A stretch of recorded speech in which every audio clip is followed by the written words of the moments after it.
Welcome to I'm Not Joking, the podcast where a behavioral scientist examines what it's like to live a humorous life.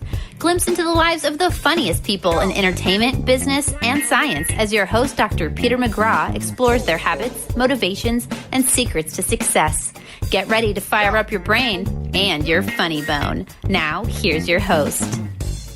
Welcome back. This podcast launches the day before the launch of my new book, Shtick to Business: What the Masters of Comedy Can Teach You About Breaking Rules, Being Fearless, and Building a Serious Career. You can find out more about it at petermcgraw.org. You can also download the workbook associated with it. You can also go directly to Amazon to get it and get the soft cover, the ebook, or the audiobook. If you like this podcast, I'm sure you're going to like this new book. And with that, let's get started. Hope you enjoyed the episode. Welcome to I'm Not Joking, the podcast that looks at the lives of funny people. I'm Peter McGraw.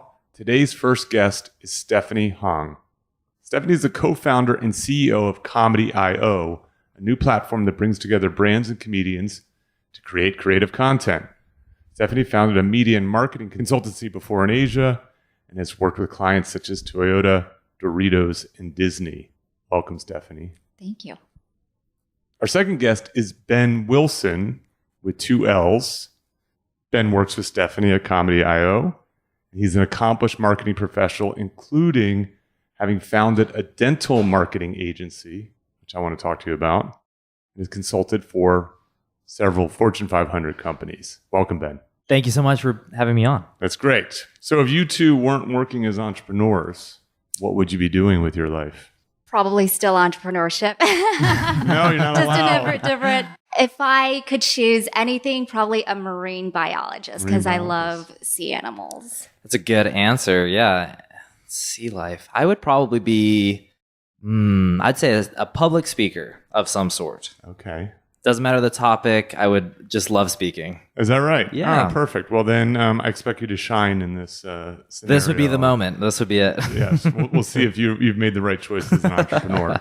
So, being a marine biologist is really hard, Stephanie. It's at least as hard as being an entrepreneur, I think. Yeah. And I chose the easier one that I think, although it's probably not much easier. More upside with this one. Yeah. You're still dealing with whales, right? Yeah. Oh, that's funny. Explain why that's funny to the audience, Ben. Oh, because you have these massive challenges that you don't quite know how it's going to work out or what it's going to do next. But you still have to go up against it, look it right in the eye and be like, are you going to eat me or not eat me, right? I'm going to swim next to you. And you might take a massive chomp. That might be the end of this whole thing. Or at the end, I might get a nice picture and post it on Instagram and says, look at this whale that I'm right next to or that I was able to face. That's funny. Okay, but you two are entrepreneurs and have been so, you're both youngish, much younger than me. My wrinkles showing? None. Did you know this early on in your life? Entrepreneurship has suddenly, maybe not so suddenly, but when I was your age, no one was talking about being an entrepreneur. First of all, there was no Hinge or Bumble, so you couldn't disguise your being unemployed with that term. But that wasn't people something called writers at the time. Yeah, right? Exactly. It's an entrepreneur's a new writer. But when did you know this was going to happen? And were you influenced by this sort of new zeitgeist where entrepreneurs are the new rock stars? So for me, I think I caught the bug when I was in high school. There was a school fair. And so every class had to come up with an idea to put up a booth to get customers to come to you, whether you wanted to sell. I was in Asia during this time, whether you wanted to sell bubble tea or you came up with another idea. And so my friend and I, we had this idea to do paint on tattoos for the little girls. And so it was just really exciting to see customers coming to want something that you're actually selling, a product that you made, that you created out of thin air just from, your own imagination, and not just coming to you, but getting delighted afterwards. And so that was really exciting for me. And so that's when I first became very interested in this path of creating your own path or product and getting customers to come to you. Yeah, I would say high school is definitely a definitive time for myself as well. So I'm an immigrant from South Africa. When we came to America, we were basically homeless is the best way to describe it. I slept on a sleeping bag on a floor, and it was very early on. I was 9 at the time. And I remember a kid in the neighborhood was mowing lawns. I've starts somewhere around there, I've done this job. Mm-hmm. Yes. And then I started getting a little smarter as I probably 10, 11, 12, I started seeing that other kids wanted to mow lawns, but they were afraid to talk to the owners, right? And so I came up and I was like, I could talk to the people and then have my friends mow the yards. You're already a better entrepreneur than I was. I got lazy, right? I would say laziness had a big factor to do with it. Well, that's that's often the story, right? So we tend to think of laziness as this bad thing, but if it leads to creativity, right? So if you're too lazy to do all this data input and then you write a few lines of code to do it for you, and then you go screw off, while this program's running. I think that you could look at that on one hand as bad. On the other hand, you could look at it as that is great. It's so true. It's so true, right? Laziness or procrastination has probably been the key to my life. Besides sarcasm, I'd say sarcasm is another reason that I've ended up in certain situations where, for example, I wanted to break the world record for most snowmen built in an hour. The idea actually came from living in an apartment complex, and the apartment complex said, who could build the biggest snowman gets a pizza party. And I was like, a pizza party? I'd rather have you install a better TV. I'd rather have a nicer couch. I'd rather have like a better bed than what you've supplied for us. And then it was like, how about you have me build the biggest snowman just so I can get free rent? And it started going off of that. And eventually it ended up with how many snowmen could we build in front of the apartment complex? And I was like, what's the world record for snowmen built? What is it? It was like 1,400 at the time. Okay. And then it was like, what if we built all these snowmen in front of the apartment complex and then we broke a world record at the same time? And then I was like, what if we did it for charity and we got companies to give us money to build these snowmen in front of our own apartment complex? And then that idea kept moving forward. And it was all this sarcastic comments. And then eventually I found myself on a golf course building snowmen with 100 people that had wrangled into doing it. We broke a world record. And 1,401? In 1 hour. Okay. And then did you do 1,401 or did you give yourself a little buffer? Oh, the time was like, or at the time was like 1398. And so we knew it was just 1,400 is all we had to do. And then like a month later, someone had seen our Instagram or like our post. And so they went and got their friends and they did it even faster. So we never even made it to the books.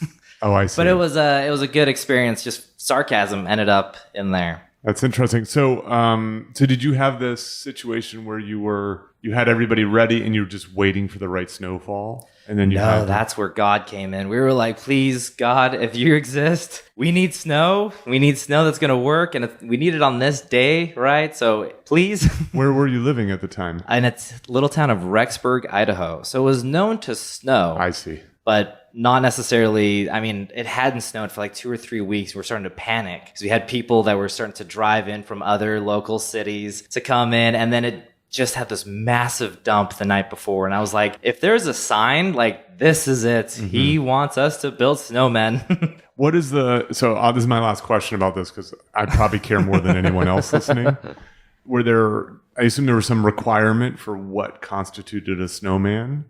It's like a height minimum or something like that? Yeah, it was like 3 feet. Okay. And then 3 balls, like a base, a middle, and a top. At least counted as that. Eyes, nose, any of those? Like, you think about the classic snowman where you put the coals and eyes. At the time, there wasn't. Okay. There probably is now because it's a very easy challenge to beat. Yes. So I'd imagine if you want to actually get into it, you want to dominate that niche.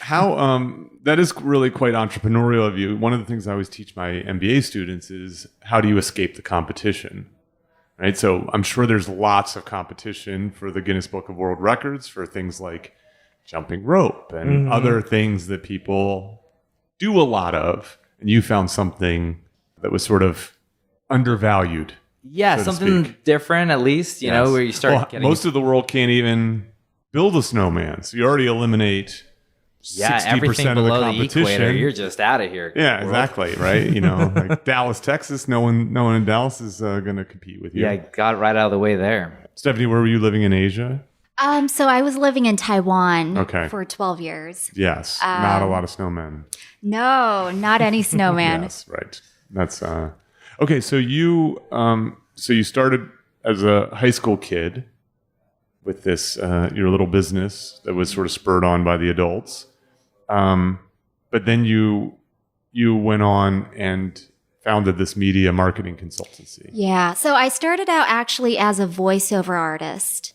Oh, really? Mm-hmm. And I did that for a while. And then I started getting more and more opportunities to, do productions like, cartoon productions. And then that led to when I started doing corporate videos or commercials, I started getting corporate clients that needed, because I was straddling two cultures. And so I had a lot of international clients that were trying to market to Taiwan, or Taiwanese clients that were trying to market to the US. And so they would come to me, oh, by the way, can you advise us, on how to market to this other country? Interesting. And so that started getting me interested in marketing. And so I thought, oh, well, maybe it's about time I get a formal education in marketing. And so that's when I took the GMAT, applied to MBA, and then got into Cornell. And then I got into Cornell, and I think that's when I discovered that I actually don't have a knack for marketing. And it became even more apparent when I graduated and joined a digital marketing agency that I actually am not good at marketing. And the more I realized that, the more that I realized, oh, I don't like marketing. I actually like operations. I see. Yeah. Okay. Actually, I did know that you had done this voiceover work, and you have a particular skill within voiceover. Yes. My forte, what I was known for was doing kids' voices. I think my voice, especially at a younger age, was higher pitched than most people. And I could modulate my voice so that I sounded convincingly like a kid. A prepubescent boy. A prepubescent boy, yeah. Can you do that voice for us now? Give me something to read. Why don't you read your bio Okay. here? I'm going to read your bio. Welcome to I'm Not Joking, the podcast that looks at the lives of funny people.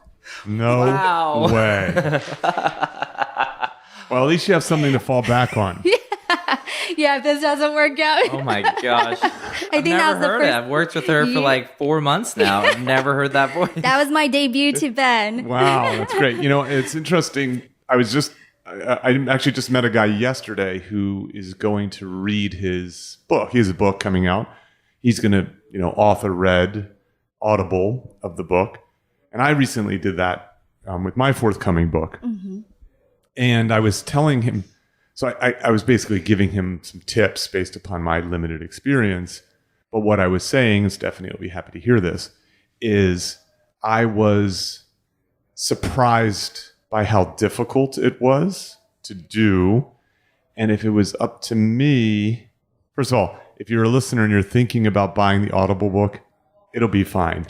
But my sort of perfectionistic tendencies makes me want to read it again, because I don't have the level of theatrics that I think that I could have with a little bit more practice doing it. Mostly I was just trying to get the words out in the right order and clearly, Right. which I did. Yeah, the microphone can make you sound like Eeyore from Winnie the Pooh, where you're like, do I sound like that all the time? Yes. I'm lucky because I do the podcast, so I've heard my voice a lot. So I'm used to, like, the average person cringes when they hear their recorded voice. I did when I first heard my voice. You did? Yeah. And evidently, I don't know the specifics of it, but because your ears are in your head, you hear a different voice when you speak than everyone else in the world. Yep. I happen to be lucky because I've adapted to my real voice, not the me voice. I heard it has to do with your cranial structure, the resonance when you emit that voice. I also have a lot of extra space between my ears. Well, I think it's because there's more density here. When you hear your voice, it sounds lower pitched versus when you hear it. The I waves sound like from James Earl Jones to myself. That's a compliment. No, I'm teasing. I am joking. Okay, so the getting out of the voiceover work was because you just had this other opportunity, or was there something about voiceover work that you didn't like, didn't want to do? Yeah, that's a really good question. And I think it also plays into my desire for entrepreneurship, because I've never worked a corporate job before. Congratulations. Thank you. I've never actually interviewed to get a job before. Congratulations.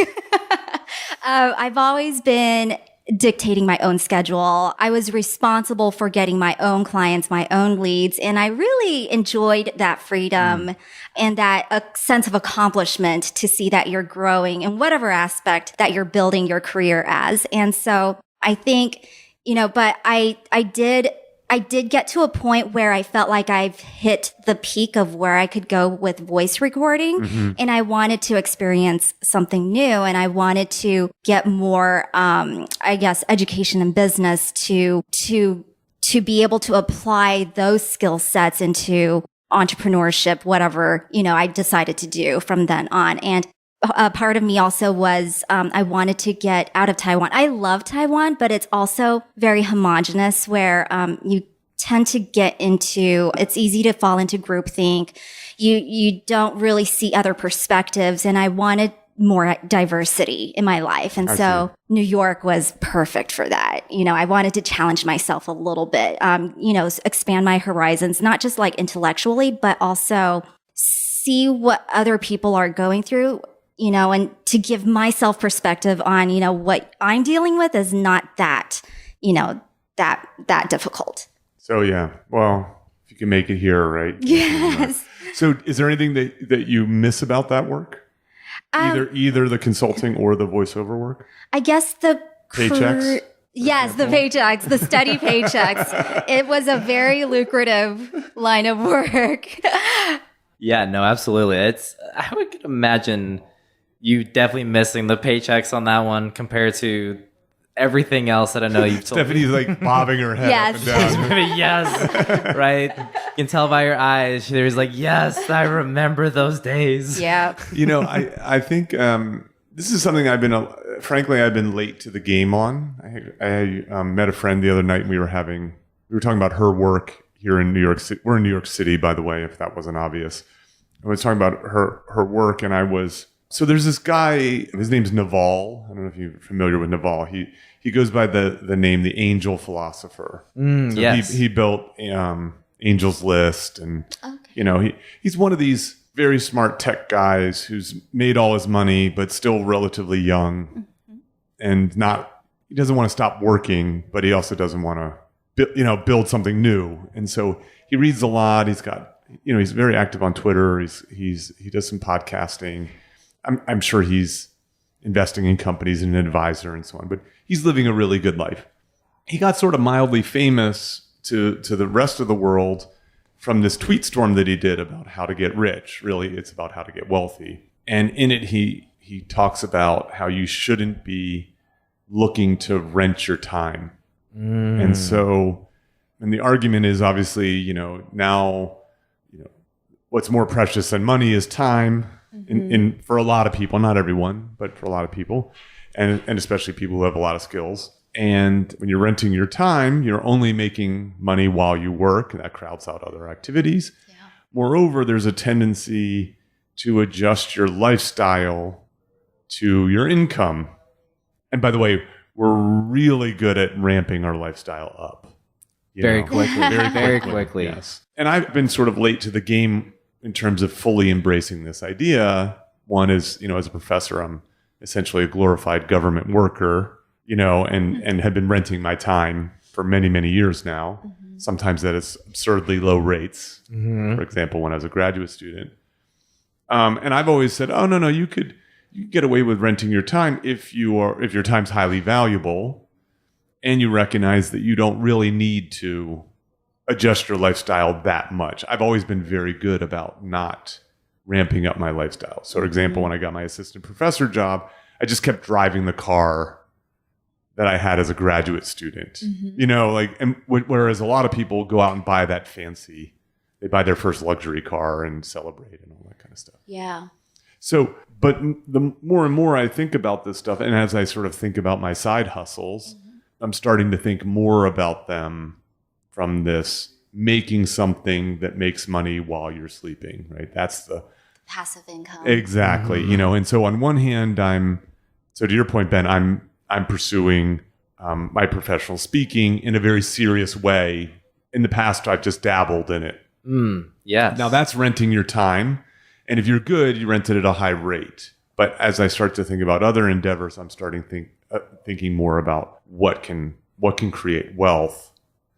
I think you and I are a little bit similar, at least from the story of cutting lawns, in the following way. I had like a really bustling lawn care business, but I only worked enough to make enough money to do the things I wanted to do. So, I would just, my mom was always like, why don't you work more? Like, we were kind of a impoverished family. And I was like, because I want to go play basketball, like that kind of a thing. And so you were smart because you figured out a way to scale. I'd say it was pure laziness. No, but it doesn't matter. Well, okay. So the motivations actually matter less to me, but where we depart was that you immediately went to scaling the business.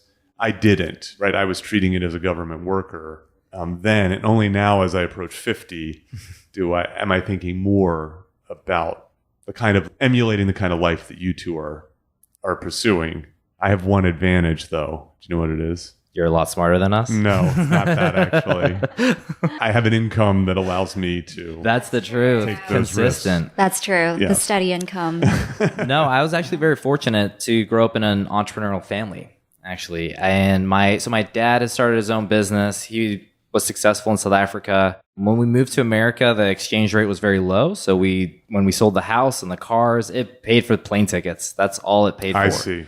So by the time we came here, we also didn't necessarily have the visas that would enable my parents to work. And so they had to figure out new ways to earn an income while we were trying to figure out process of actually being able to legally work, right? Okay. And so from an early age, I'm the youngest of 4 boys. My oldest brother, very entrepreneurial. The second brother, entrepreneurial. The third brother, entrepreneurial. So I was fortunate enough to be the youngest and see how we work, how we operate. So there's always a loophole to something. You got to find what that loophole looks like. Arbitrage situation. Start looking at it from unique perspectives and saying, I'm trying to get from A to Z, but sometimes the alphabet doesn't allow to go A, B, C, D, E, F, G. And so if you rearrange it and you go, maybe I can find a new way to go from A to Z and maybe skip some of these letters, maybe rearrange how these go, and essentially find my way to that final result.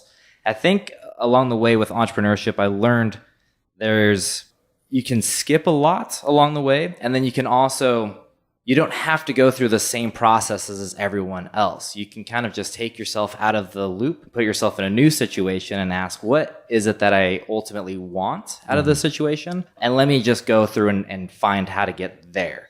I think that would be one of those people online where they're saying like, this is a life hack. Yes. You're just trying to cut yourself out of the normal everyday grind and figure out how to get what you want and looking at it from a different angle. Okay, so that sounds all very abstract and theoretical. Very much so. So what's an example? Do you have a particular example that you like of either you doing that, someone in your family, or some entrepreneur more generally Yes, getting absolutely. from A to Z without dealing with the normal pay your dues, right? Yeah, absolutely. Yes. So I myself have also only worked about maybe 2 years at a corporate job, but I was still under my own consultancy. So I was still dictating my own time, but I was working relatively close with an agency that allowed me access to the corporate 500 individuals. The way that I did that, I actually got hired as an administrative assistant. And from the very start, I didn't want to be an administrative assistant. I came in and asked them what is it that they were struggling with of what they wanted. And they were trying to close a new client. And I was looking at their presentation. I had graphic design background from an earlier age. And I saw that their PowerPoint was raw. It was not a good presentation. So I offered immediately, why don't I help you design your presentation? Started showing those skill sets right there. And even though I was hired to be an administrative assistant and just simply do calendar work or responding to emails, I was putting myself out there in a different angle. And within about 3 months, I was going to meetings, helping present the presentation that I helped design.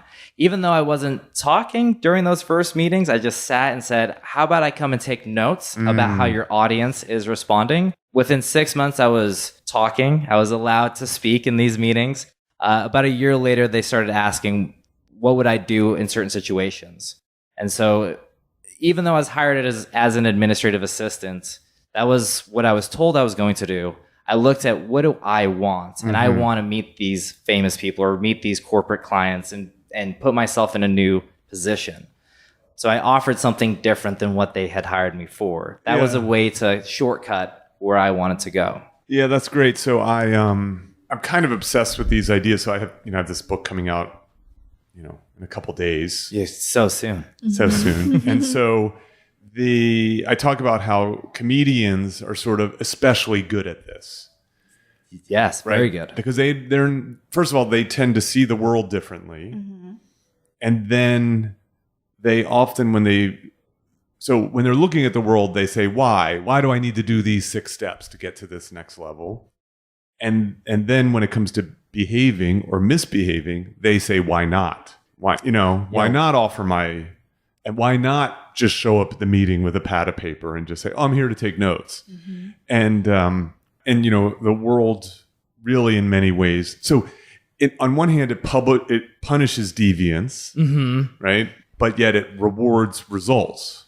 And so people overlook deviance if you're getting results. You can find them out in school too. Like I've noticed a lot of my friends were really bad in school who have now turned into being either comedians or entrepreneurs. Yeah, because school's all about same right structure. And you're the kid who's talking too much, and you're the kid who says, "Oh, well, you're on Adderall or you have ADD. You should be silenced. You should be put in the back of the class or whatnot." And I noticed that the comedians and the entrepreneurs seem to be very close friends. Because we're the ones asking, well, why? Why do I have to do that? Right. You challenge the status quo. Indeed. And if you think about it, like school's built on a farming factory model, right? It's built on this sort of production model.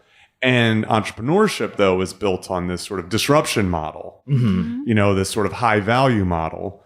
And if you can create value, without...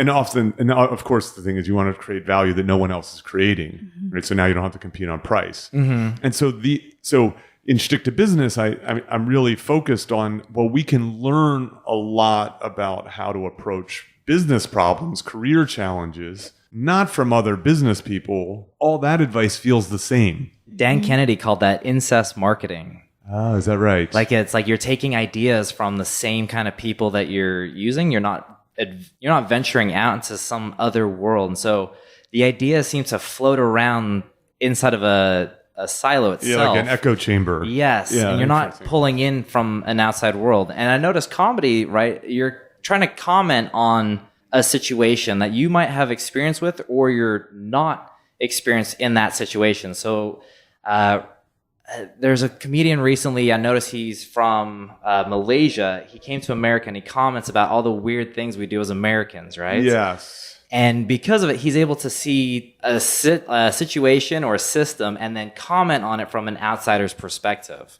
And even good comics, even a good American comics are good at this. Like that they tend to be kind of naturally outsiders.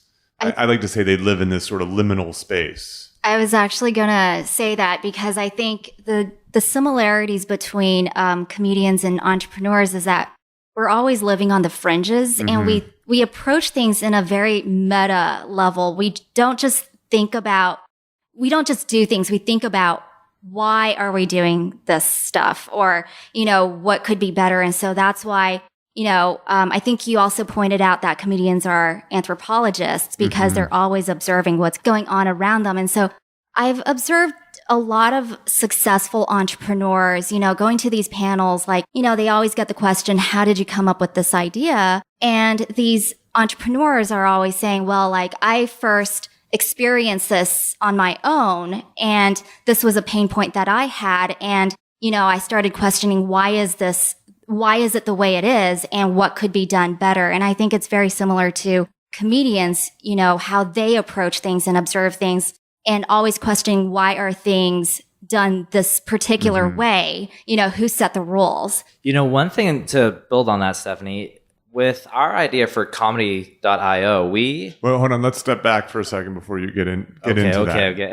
Because I want to introduce this idea. Okay. Because people are probably like, why the hell is this guy talking to these two? Okay. So we'll keep them waiting. But before we do that, I want to say, so Seinfeld uses this term. He says comedians are humanoids, right? So they're not humans. They're not aliens. Yeah. They're sort of part human. And so they understand the world enough, right? But they don't fit in enough that they see those things. It's like the class clown, they're sort of straddling the cool kids and then the nerdy kids, but not really belonging to either. They're sort of sitting on the sidelines observing and always questioning. Questioning.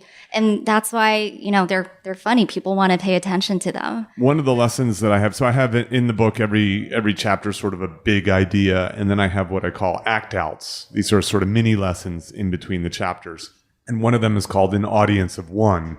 And the parallels between the entrepreneurs that you were just talking about on these panels were like, well, I had this problem, and so then I sought out a solution for it. A lot of comedy comes from a joke that a comedian himself or herself thinks is funny, and then they start trying it out on others. And sometimes they can't make anybody else laugh except their fellow comedians. But sometimes because they themselves found it funny, it's an unusual or it's a unique idea. And so I make the argument that an audience of one strategy is a high risk, high reward strategy, right? So the high reward is if you come up with something that's perfect for you and your problem, if there are other people like you, then you can build a business. Yeah. If there's no one like you, then it's just good for you, right? Like, you know what I mean? And then on to the next thing. Yeah, that kind of reminds me of Steve Jobs and how he approached the iPad. He created it for an audience of one himself, but it ended up being a lot of people liked that idea. Yes. Yeah. I always pull from a guy by the name of Russell Brunson. He's like a good inspiration for me. He's got a company called ClickFunnels, and he talks about entrepreneurship being that entrepreneurs are people who see a problem in the world and they take claim to go and solve that problem. And that's definitely looking around. You look at entrepreneurs out there and comedians, right? They are looking at a problem and they're trying to find a unique angle for that solution. Yeah, and the word unique, I think, is important. And so I've defined it before in the pod. I'll do it again. So unique means one of a kind. I like that. All right. So people say, "Oh, that's very unique." Very unique is not a phrase. If something's unique, it can't, you know what I mean? It's one of a kind. And so, and that's the way good jokes are. They're one of a kind. There's no other joke like it. And then comedy is in some ways even more challenging than entrepreneurship, which is once you two have a solution, you can sell it over and over again. Yeah. But a comic can only sell their solution for so long. Right. Then they have to seek out another unique solution. Yeah, there does seem to be a shelf life too. Indeed. Yeah. Yes. And there's only so many people, right? You can't tell the same joke again and have the exact same response. The people who have heard it the first time, right? They're looking at their friends and they're like, this is it. This is the joke that I was telling you about, right? They might have ruined it for their friends already. Yeah, that's very true. We organized a comedy show and they announced a comedian coming up, and I pointed to Ben. I said, "Oh my God, she's so funny. She's so funny," because the first time I saw her, she made me crack up so hard. But then the second time seeing her, she wasn't as funny. Yeah, the shelf life of her joke just didn't quite transition in like a business, right? You can't scale it. You can't automate it. You can't have someone else do that part for you. Exactly. Wouldn't that be great if you could hire a comedian? You're like, hey, this is my joke, but someone else is going to tell it and they're going to go on the road with it. And I'm going to make money off of that joke the whole time. Right. So let's talk about Comedy.io. That's you two are partnering on this new venture, and this is comedy with a K. Comedy with a K was available. That's how we came up with the name. I was wondering about that. Okay, so comedy with a K, and then so what is Comedy.io for the listeners? So Comedy.io. Hold on, this is by the way, this is like the supreme test right now, right? I want to hear your elevator pitch. Ooh, that is so good. Well, okay, perfect. Ben is the marketer, so I'm going to let him. So I'll start with the story. The story is, do you remember the Dollar Shave Club video? The Certainly. one from 2012 went viral, 26 million views. Yeah, so I have a quick story about that. I reached out to that guy to see if he wanted to write a blurb for my first book, The Humor Code. And he said no. Oh boy, no. Maybe he'll come back after this story. I didn't reach out to him for the second book. But so yes, obviously I'm aware of it. So Yeah. he It's was a big win. He did 8 years studying improv before he launched Dollar Shave Club. Saw a problem in the world that he wanted to solve, and knew that the industry itself was a challenge. Right? You have Gillette, you've got these corporations that have been around for quite some time, and in order to break through the noise, which those larger corporations are holding, he knew that humor has a way to break through that noise because people want to hear something that relates to them. And you can also get away with a lot more with humor. So he can go and make fun of his competitors and use humor at the same time, and no one's going to take offense to it. And he's punching up. He's punching up, exactly. And he can create these us versus them statements and use a joke to tell that statement, and everyone knows the elephant in the room that he's talking about. It also becomes very captivating for the audience. They want to be entertained, right? When in a world of social media and the amount of entertainment out there, an ad is going to be easily moved on, right? You can skip ads on YouTube. On TikTok, you can swipe up the second an ad starts. On Facebook, you can simply scroll past it. So it's hard to captivate an audience's attention. What Mike Dubbin did was, when he created that video very cheaply for $4,500, he used himself as the example, or as the spokesperson, and just simply talked about the pain points of what it's like using another company's products. And to, if you're someone who doesn't buy shavers, one of the big there's two big pain points. One is the price.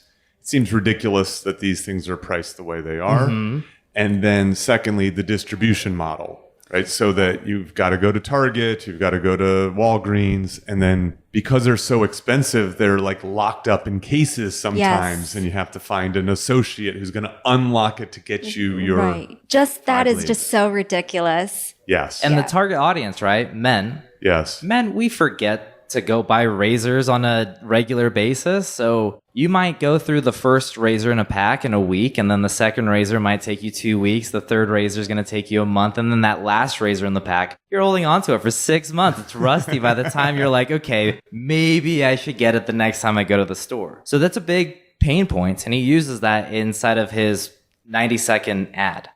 What that ad did for them, they used it as part of their launch model. So they already had an investorship. I can't remember the exact number, so I'm not going to say it. But when they launched, they ended up with $65 million now is what they do on a reoccurring basis. Mm-hmm.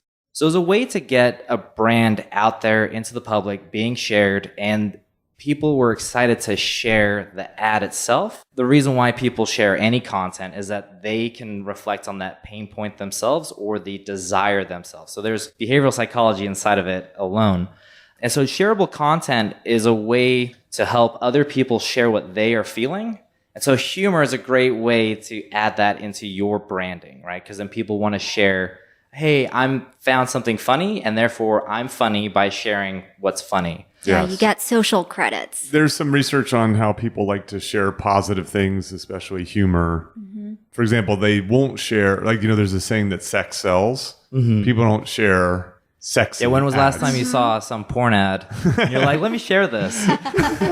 Or even just any sort of sexy ad. Anything. People don't do that, right? So that's why our former motto was sex sells, but funny sells better. Oh, that's funny. That's great. So with that, right, we saw an opportunity to help companies break through the noise, right? There's a statistic that an average person is advertised to 7,000 times a day. I don't know that I'm seeing 7,000 ads, but you do know that you're seeing a lot, whether it's a logo on a product that you're using, A billboard, anything, the maybe even an ubiquitous- advertisement or like a tag on someone's clothing, right? There's real estate that's happening on clothes. Mm-hmm. So how do you break through the noise and actually get something where you've got an audience's attention? Either people are listening to something for 5 seconds or 3 hours these days, right? It's almost like there's nothing in between. You either have a TikTok or a Joe Rogan podcast. Okay. Right? How do you, as a brand, show what you can do for a customer and also compete against all the content out there. So there's companies like Harmon Brothers who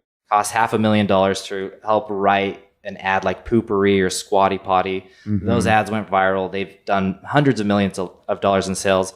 But in order to work with them, you're starting out at $500,000. Yes. So their model of what they're doing, they have comedians inside of their marketing agency that are helping do the punch-ups, the write-ups for this, and they're working with marketers. That's what we do. Instead of having to go to the Harmon Brothers, we're finding comedians from all different walks who have different experiences. Good example is a product we worked with recently who was trying to target mothers. So we went and found comedians who are moms to write the pitch because they can relate to what the problems a mother has, right? And then working with a marketing team can piece the two together and actually create an effective, humorous ad. So we are a platform that connects comedians or puts teams of comedians and marketers together and works with any direct-to-consumer brand out there to help them with whether it could be a premise for their next ad or just simply adding punch-ups to their already existing content. Okay. And so the idea is that you don't need comedians all the time, but you have certain projects that you do, and so then you can. Exactly.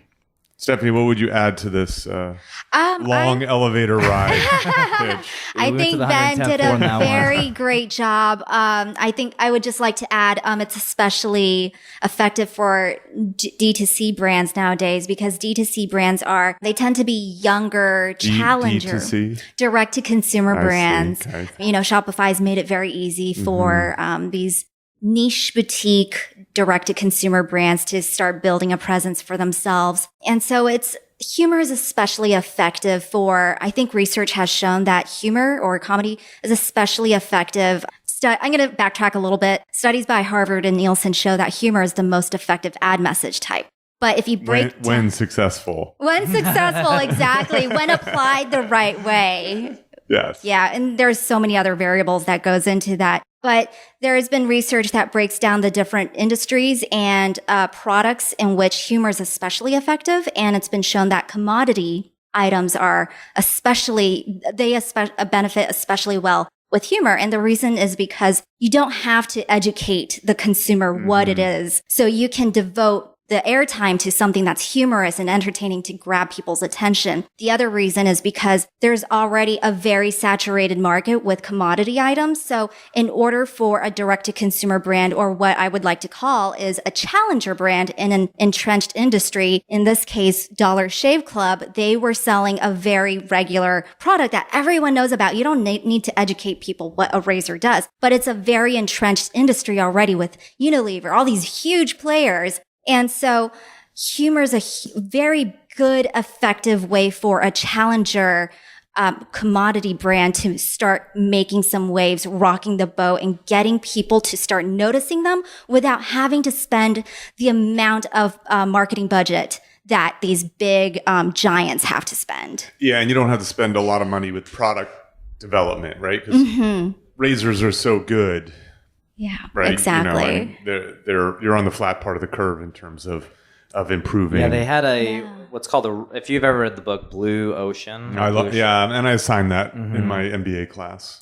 Yeah, absolutely, right. They took a red ocean and pulled in a certain market that was upset about the red ocean. So it's what's called problem aware and solution aware. So there's 3 different types of markets, right? There's problem aware and solution aware in what's called a hot market.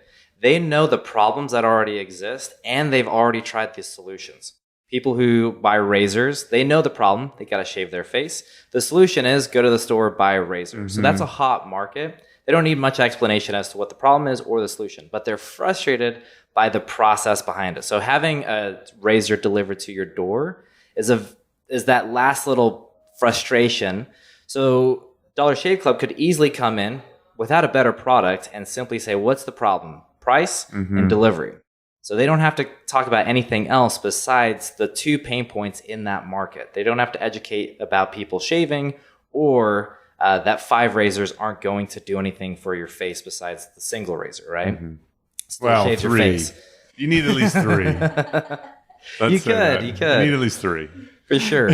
So they don't have to talk about everything else. In their 90 seconds, they can talk about the two major pain points, do the punch-ups, write the jokes, and then simply captivate that audience who's problem-aware and solution-aware. Spend the ad dollars on only those people. They're not like my wife didn't see the ad before. There's no need for her to see the ad. And a lot of marketing companies or brands are talking to the wrong people, and they're talking in the wrong way. And this is where they're not seeing progress in their marketing efforts.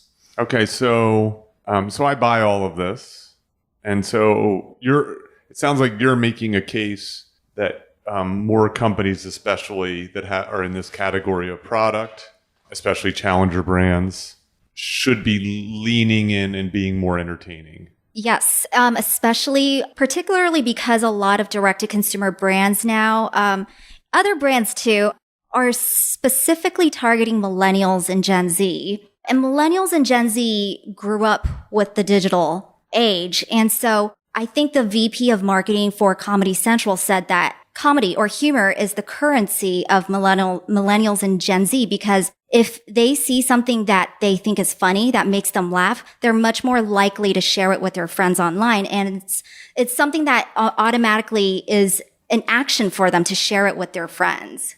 Okay, so I'm going to give you a chance to make a wish list. So tell me some of the brands that need comedy.io. We have our Dream 100. All right, we don't have time for 100. We'll give you our top 10. Give me 3 to 5. Okay, 3 to 5. Okay? So a few of them would be BarkBox. I think they're an excellent company for it. They have they basically send dog food or pet food to people's homes. So it's Dollar Shave Club, but for food, pets, for pet exactly, food. Okay. same model. Another company that we love is a bidet company called Tushy. Oh yes, I know. I have a Japanese toilet. I have a Toto washlet. Oh, I want one. I've never been more envious of someone's washing habits. That's the high-end one. Yes, it is. I have a buddy who bought a Tushy, it's sort of an entry model, let's say. Okay, yes, I'm the familiar with that. Yeah, Toto's like the Ferrari of bidets. I definitely am saving up for one. That's funny. That was the first thing she said. I was like, we should write an ad for a bidet company. She's like, oh, have you heard about this bidet called Toto? And then she went on to explain it to me. And I was like, that's a $1,200 bidet. Mine wasn't $1,200, but it was expensive. Very expensive, yeah. But cost per use, it comes down really quickly. It really does. Okay, so Tushy, that seems like a good one. They already use humor, which is great. Right. We've got another one would be, there's a few of them. There's one called, Spanx would be a good one. Spanx is by Sarah Blakely. Spanx doesn't need you. They don't need us at all. Not at all. Do you want to break out our list? If you have it with you, that would be great. Let's. I actually like that you have a list because it's a nice. I always talk about. In my class, there's a tendency for regular everyday people, but even MBA students to be very focused on tactics. And but really the hard work and the beneficial work is on the strategy level. And so I always talk about doing a 3 C's analysis, right? So analyzing the company, analyzing competitors, and analyzing customers. And so, if you don't have identifiable customers, if your customer base isn't big enough, right, a great idea, even one that doesn't have many competitors, might not be worth doing. Yeah. Completely. Yeah. Exactly. So some of the we've went through and called these the direct to consumer companies that are. So that's who you're really different. targeting. Yes, because they're already inside of a red ocean and they're trying to pull their market into their own blue ocean. So some of these companies are already there's a lot of competition out there. So in order for them to break through that noise, it would pair up very well by using humor. Yeah, so the way I always think about these things, so you need a good product, you need to sell it well. And so you're focused on people who already have the good product, and then you're like, how do you sell it better? Yeah, how do they've already got a model, they've already been selling, they've proven that people want it, but now how do you put the rocket fuel behind it? And they might not be big enough that they have their own in-house team, or they don't have the budgets for one of these like hotshot agencies that have, the super creative. Exactly, because a lot of these direct-to-consumer brands, with MarTech and ad tech solutions, a lot of companies are finding that It's democratized marketing. They're finding that they don't actually need to go to a traditional agency to help them with their traffic, generation. And so, but the number one thing that they still rely on an external resource for is creative development. So for the listener who doesn't know, MarTech, AdTech, these are basically software as service companies that you can essentially buy an online solution that will help guide a lot of your marketing decisions, collect data, and so on and so forth. Exactly. As well as there's the freelancer market, right? The freelancer market is going to change drastically, especially those against the W-2 markets, right? The people who are being paid by employers to come in. Those companies are going to get smaller with their W-2s, and the freelancer market is going to continue to rise. So companies will be leaner than ever, and they will be able to be companies like us, right? We can survive on a very small team because we can reach out to other freelancers. So you have no overhead. Right. And that's that's the cost saving that we're trying to help pass on to our clients to reduce their payroll, but still allow them to tap into this huge network of pre-qualified talents. Yeah. So so obviously I like this idea, or I wouldn't be talking to you. And so, what I also like is that it's, again, it allows the company to be more agile. Yes. And so the thing is, they don't have to have this group of creatives who have offices and have healthcare plans and so on.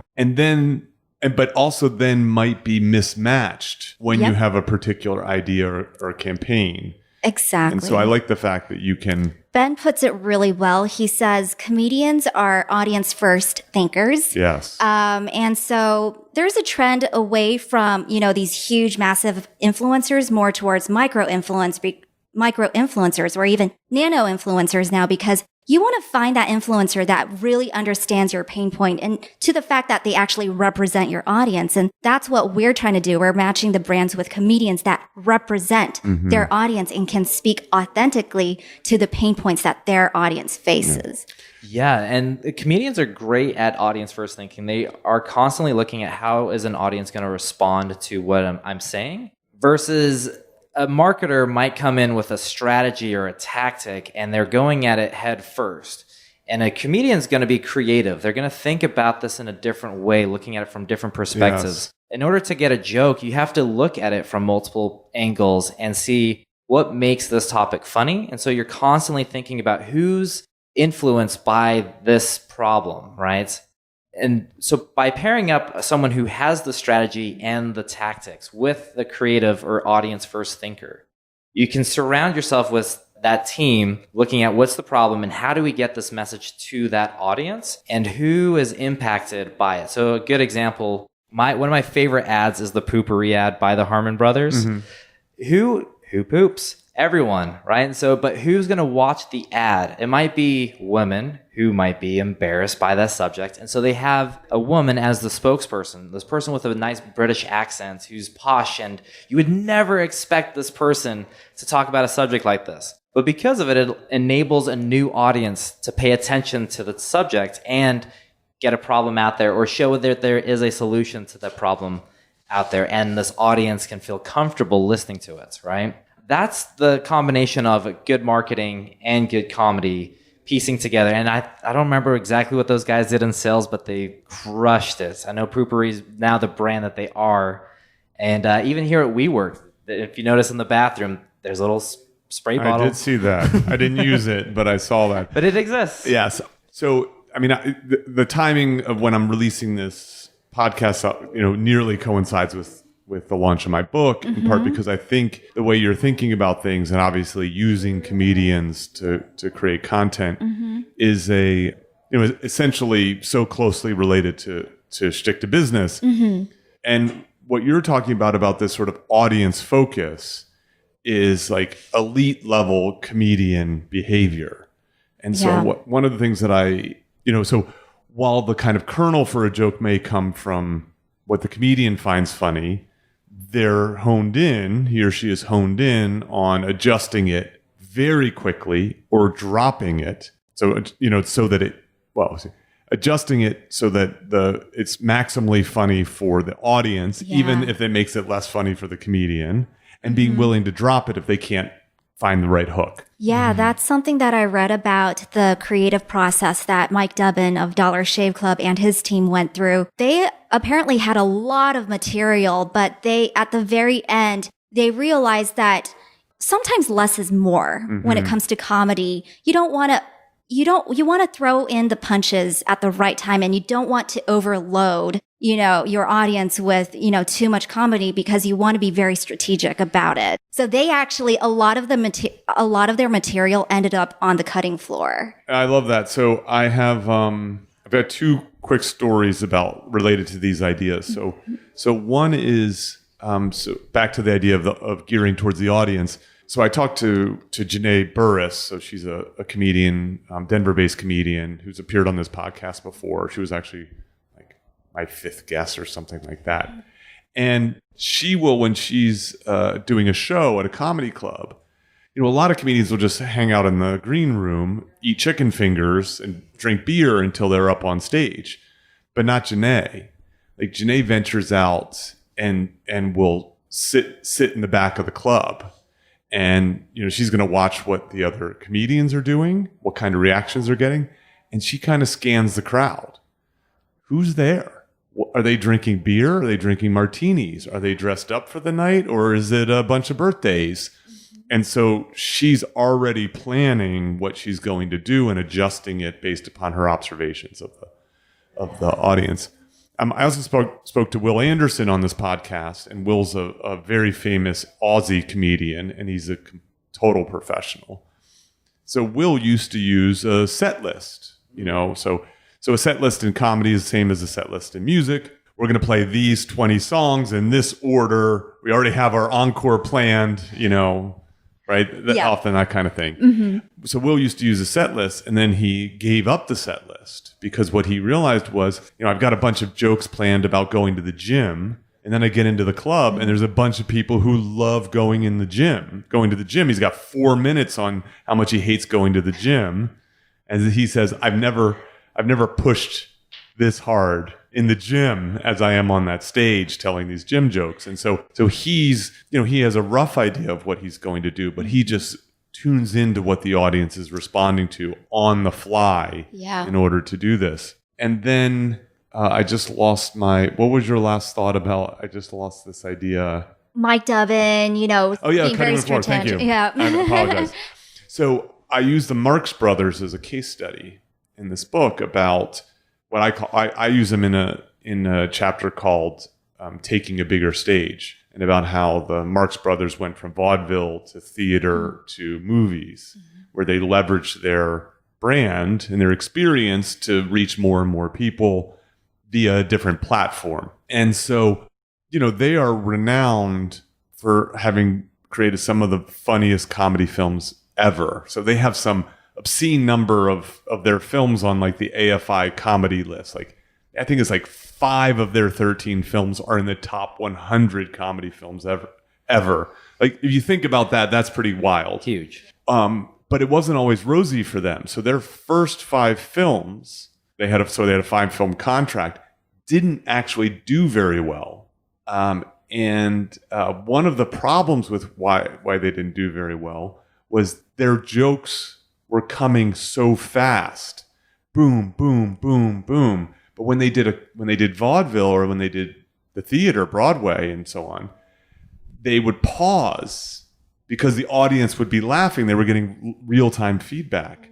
But when they were performing their jokes on a soundstage, there were no pauses because there was no feedback. And so they were thinking about going back to Broadway, where audience were sort of appreciating them more.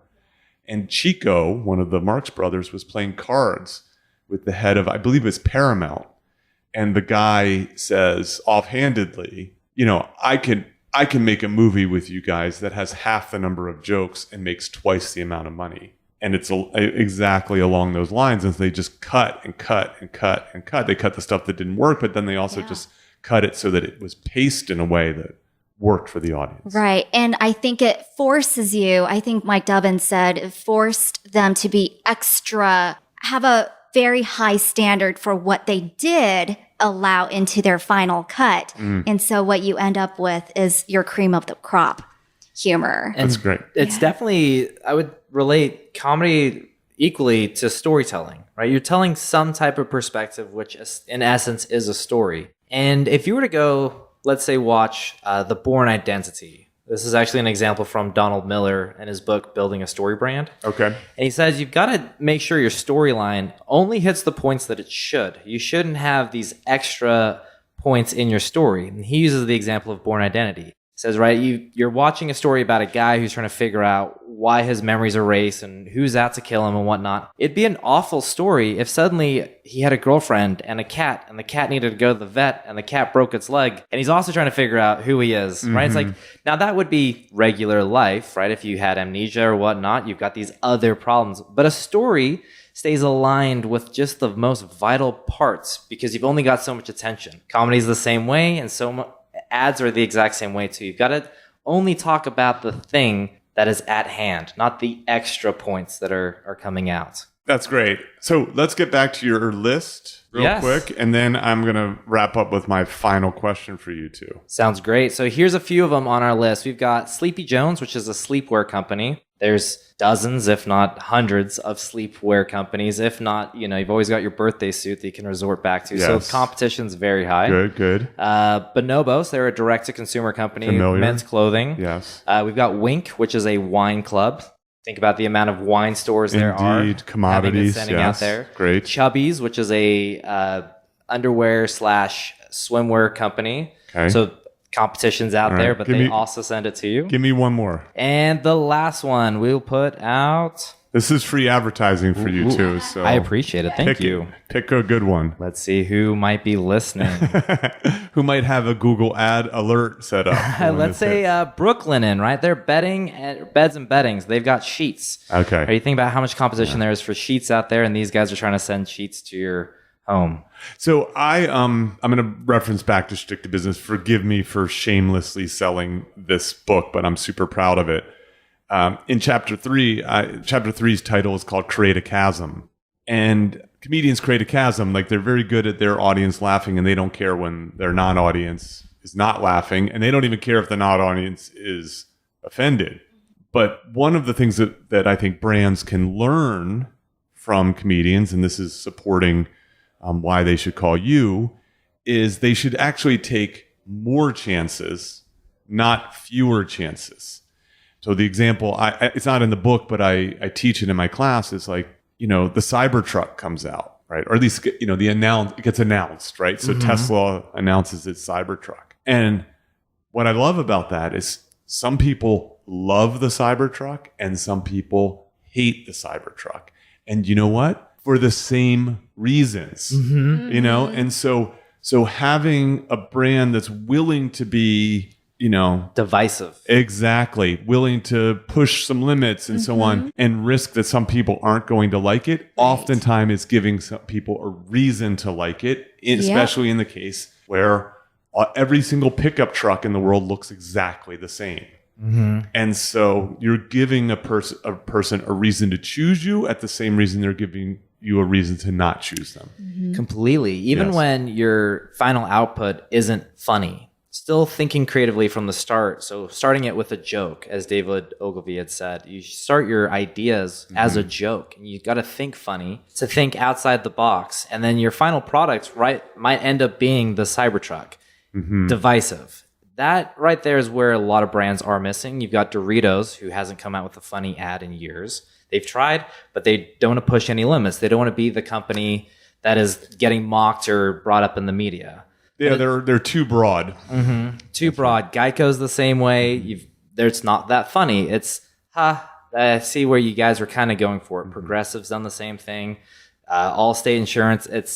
None of them want to get on the blacklist and be divisive. But that's why, that's why it's not the big brands that should be doing this. Correct. Right. The challenger brands have more room to take more risks. Yes. I think the big brands are afraid to take risks because they feel like they have a lot riding. That's right. They have a lot. Even if it is divisive in a negative way, the press loves talking about it. They love talking about something that everyone else is talking about and making it more known. Yes. And so because of that, you can get your name out there, and it might come out negatively, but you've at least got traction. You can always turn that around positively. But it's not, the issue is not whether people are talking about you negatively. It's the recognition that if you want people if you want to delight people, you might have to risk your non-target audience Exactly. to be not delighted, but actually angry. Right. And that's the thing. You're not going to please everyone. Yes. It's important to please the people that are actually giving you money. The people that are complaining, who cares? They're not giving you Let their them money complain. Anyway, Yeah, you're not going to exactly. convince them. I agree. So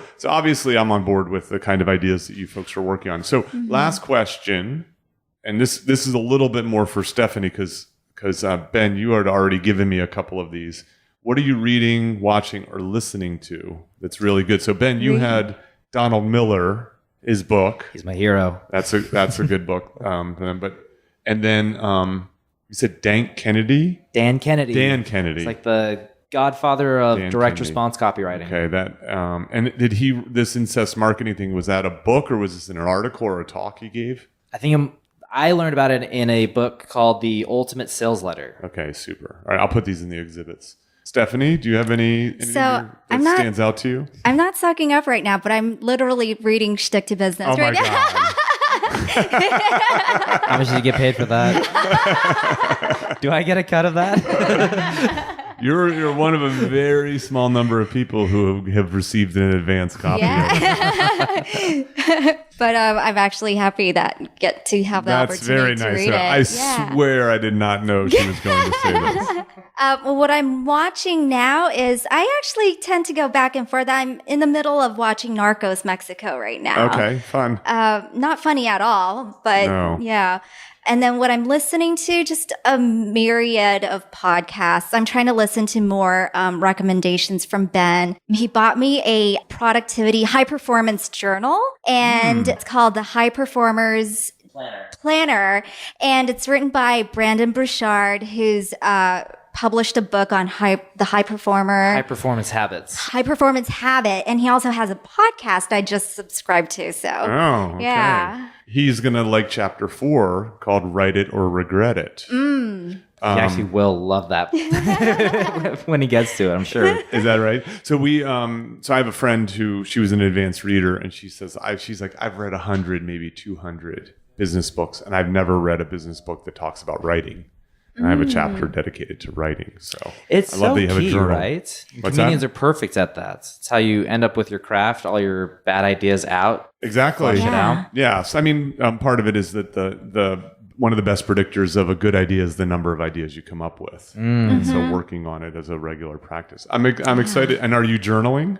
Today was my first day. Congratulations. Thank you. Oh, Yeah, I heard it's life-changing, so I'm really excited. I will tell you this. I have been journaling now. So I started journaling because I was writing Shtick to Business, and I was telling people to journal, and or at least to have a writing practice. And I wish I had started 30 years ago.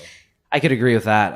I've been doing it for the last 2 months now, and it's so great because at the end of the day, you also go through and you rate yourself, like how well you did today. And I love seeing the transformation of a day that I put myself as a 1 out of 5 and asked, why did I perform at a 1 in this certain category?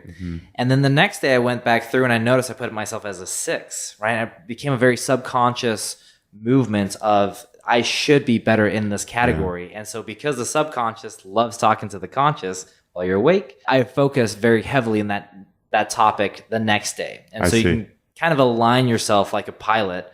You don't go too many variants off or too many degrees off to get to your destination. Keep correcting yourself on a daily basis is definitely the life habit for that one. That's great. Yeah, the saying, I don't know who came up with it, probably Peter Drucker, but what gets measured gets maximized. I would probably attribute that statement to him too. I'm guessing, but I could be wrong. Sounds like a Peter. Someone else said something along the lines like, never do something unless you have collected the analytics on it. Like it's pointless to do something unless that you're person's like... a huge nerd who said that.